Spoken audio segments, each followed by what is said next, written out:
हम सभी जानते हैं कि लंकापति रावण के वध के साथ ही अधर्म का नाश हो गया था और त्रेता युग में राम राज्य की स्थापना हुई थी। लेकिन क्या हो अगर मैं आपसे कहूं कि ये सच आधा है? क्या हो अगर मैं कहूं कि दशानन रावण तो केवल एक छोटी सी चुनौती थी और असली महायुद्ध तो उसके मरने के बाद शुरू हुआ था।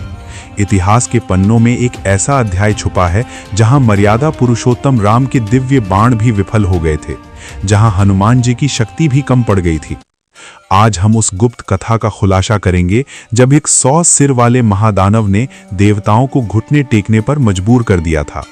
अयोध्या में सुख शांति थी, तभी एक दिन माता सीता ने एक भयानक सत्य उजागर किया।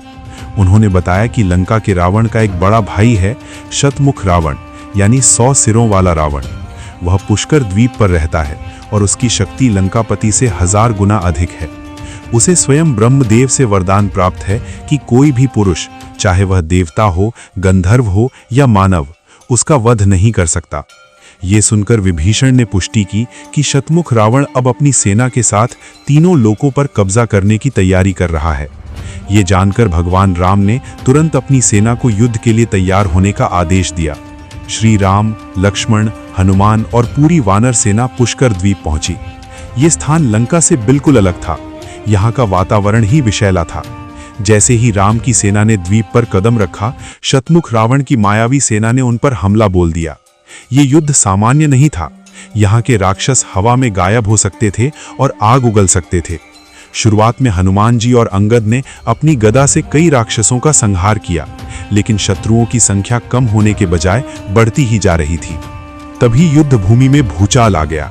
100 सिरों वाला शतमुख रावण अट्टहास करता हुआ सामने आया। उसका आकार पहाड़ जैसा विशाल था। उसने आते ही ऐसी माया रची कि दिन में ही घोर अंधेरा छा गया। उसने अपने 100 मुखों से एक साथ अग्नि और विष की वर्षा शुरू कर दी। लक्ष्मण जी ने उस पर बाणों की बौछार की, लेकिन उसके शरीर से टकराकर बाण टूटकर गिरने लगे। हनुमान जी ने अपना विशाल रूप धारण किया, लेकिन शतमुख की माया ने उन्हें भ्रमित कर दिया।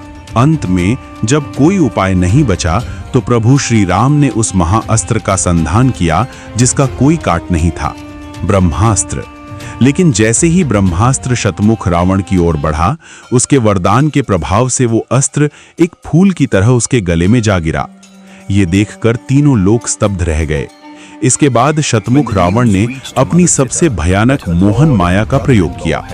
इस माया के प्रभाव से स्वयं भगवान राम, लक्ष्मण और पूरी वानर सेना रणभूमि में मूर्छित होकर गिर पड़ी। चारों तरफ सन्नाटा छा गया। ऐसा लग रहा था कि आज धर्म हार जाएगा। जब ये समाचार माता सीता तक पहुंचा कि उनके स्वामी और देवर रणभूमि में गिरे हुए हैं, तो उनका धैर्य टूट गया। वो समझ गईं कि इस राक्षस का अंत किसी पुरुष के हाथों संभव नहीं है। उसी क्षण जनक दुलारी सीता का सौम्य रूप गायब हो गया। उनकी आंखों से क्रोध की ज्वाला फूट पड़ी। देखते ही देखते उन्होंने साक्षात महाकाली का भयानक रूप धारण कर लिया। उनका शरीर ब्रह्मांड जितना विशाल हो गया। गले में मुंडमाला और हाथों में खड्ग लेकर जब उन्होंने हुंकार भरी तो शतमुख रावण का अहंकार भी कांप उठा।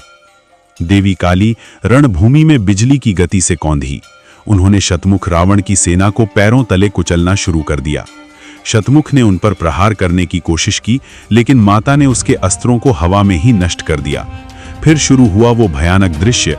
माता काली ने अपनी खड्ग से एक एक करके उसके 100 सिर काटने शुरू किए।